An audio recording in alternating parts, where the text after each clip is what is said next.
क्या आप सोच सकते हैं कि किसी फिल्म को बनने में अधिकतम कितना समय लग सकता है? 1 साल, 2 साल या 5 साल?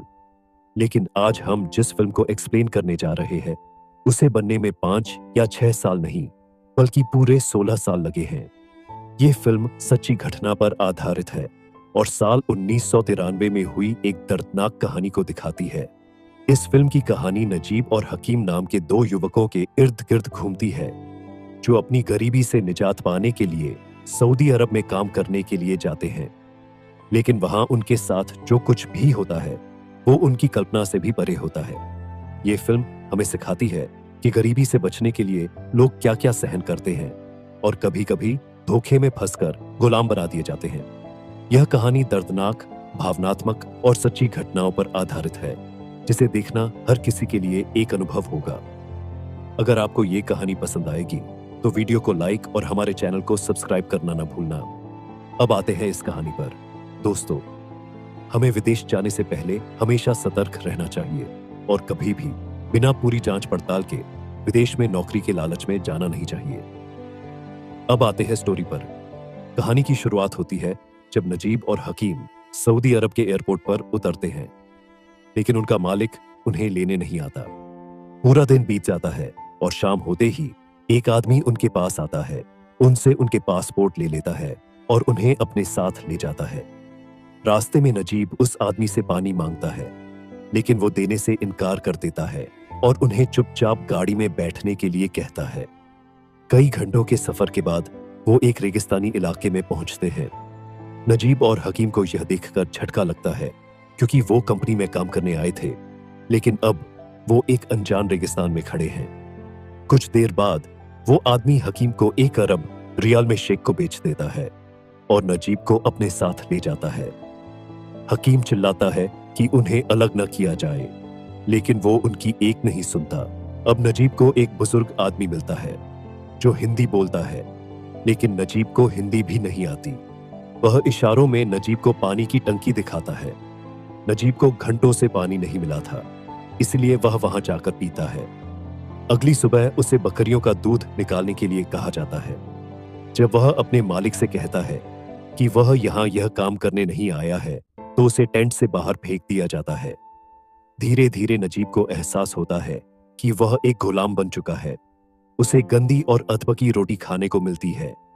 जब वह बाहर जाकर बाथरूम करता है, तो मालिक उसका पानी छीन लेता है और कहता है कि पानी बहुत महंगा है। समय बीतता जाता है। नजीब बकरियों का दूध निकालने का काम सीख लेता है, लेकिन उसकी हालत दिन ब दिन खराब होती जाती है। एक दिन जब वह अपने चेहरे को शीशे में देखता है, तो खुद को पहचान नहीं पाता। नजीब देखता है कि उसके साथ रहने वाला बूढ़ा आदमी मर चुका होता है और उसकी लाश को रेगिस्तान में गिद्धों के लिए फेंक दिया गया है।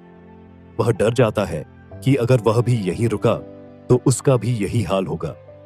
एक दिन वह भागने की कोशिश करता है, लेकिन उसका मालिक उसे पकड़ लेता है और उसकी बहुत बुरी तरह पिटाई करता है। मालिक उसका एक पैर तोड़ देता है ताकि वह फिर से भागने की कोशिश न कर सके। समय बीतता जाता है।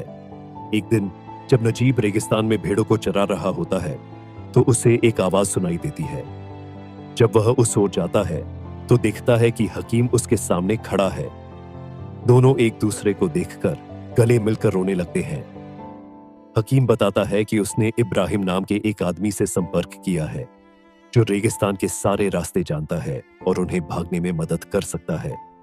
इब्राहिम बताता है कि कुछ दिनों में बड़े मालिक की बेटी की शादी है और सभी लोग वहां जाएंगे। यही उनके भागने का सबसे सही मौका होगा। शादी के दिन नजीब का मालिक उसे 2 दिन के लिए छोड़कर चला जाता है। नजीब नहाता है, वही कपड़े पहनता है जिनमें वह यहां आया था, और अपने टूटे पैर में रस्सी बांधकर निकलने की तैयारी करता है। रात के अंधेरे में नजीब, हकीम और इब्राहिम रेगिस्तान में भाग जाते हैं, लेकिन रास्ते में एक काफिला मिलता है, जहां के लोग उन पर गोलियां चला देते हैं। किसी तरह वे बचकर भागते हैं, लेकिन भूख और प्यास के कारण उनकी हालत बहुत खराब हो जाती है। एक रात जब वे रेगिस्तान में सो रहे होते हैं, तो जहरीले सांप बाहर आ जाते हैं। नजीब का पैर टूटा हुआ होता है, इसलिए वह भाग नहीं सकता। सांप उसके पैरों के ऊपर से गुजर जाता है, लेकिन किसी तरह वह बच जाता है। नजीब के पैरों में छाले पड़ जाते हैं, जिससे वह आगे नहीं बढ़ सकता।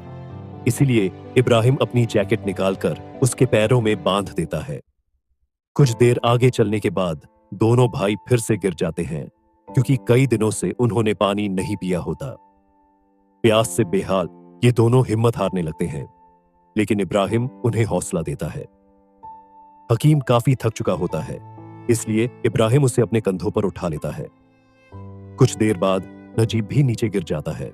दोनों भाइयों को होश नहीं रहता, इसलिए इब्राहिम अपना पसीना पिलाकर उन्हें होश में लाने की कोशिश करता है। फिर तीनों धीरे धीरे आगे बढ़ते हैं।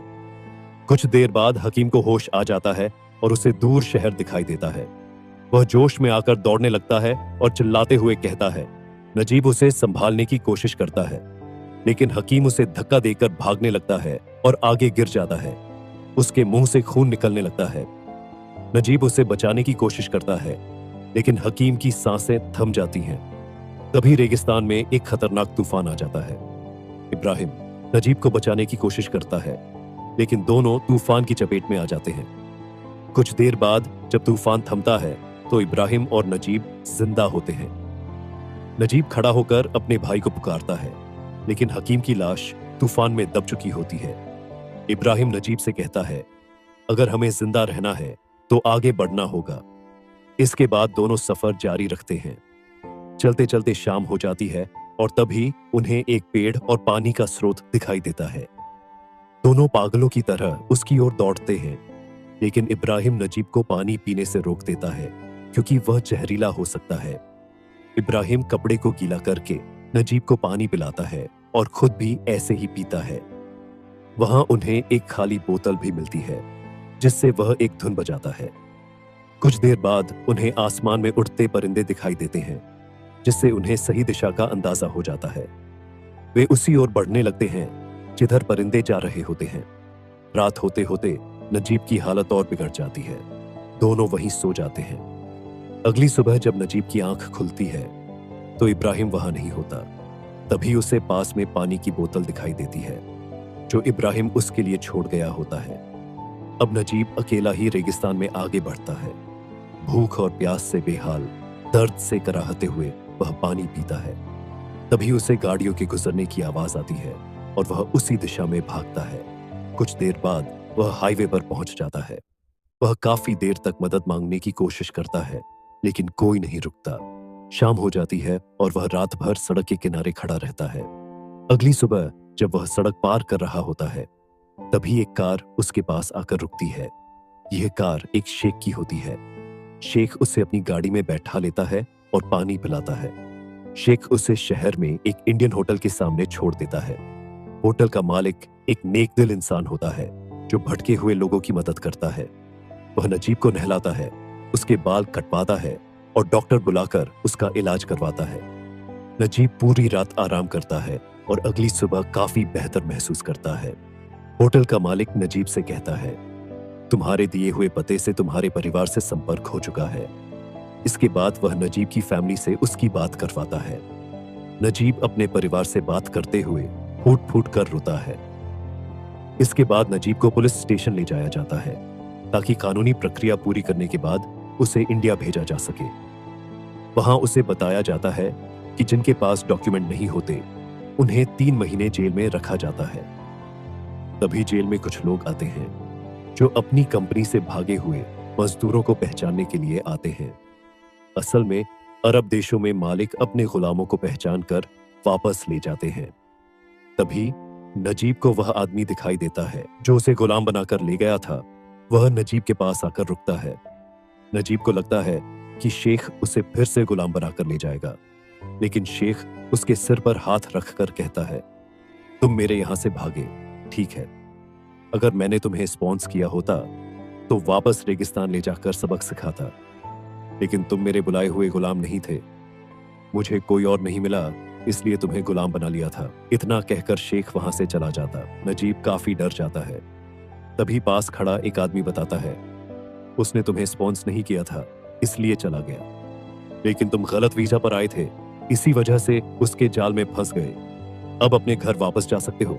नजीब वहीं बैठकर फूट फूट कर रोने लगता है। अगले सीन में नजीब प्लेन की तरफ जाता है और कहता है, कोई परदेश जाता है तो अपने घर वालों के लिए तोहफा लेकर आता है, लेकिन मेरी वाइफ और मेरे बेटे के लिए देने के लिए सिर्फ बची हुई जिंदगी है। इन्हीं लाइनों के साथ मूवी खत्म हो जाती है। तो दोस्तों, कैसी लगी कहानी? उम्मीद करता हूं कि पसंद आई होगी। मिलते हैं एक और मजेदार कहानी के साथ।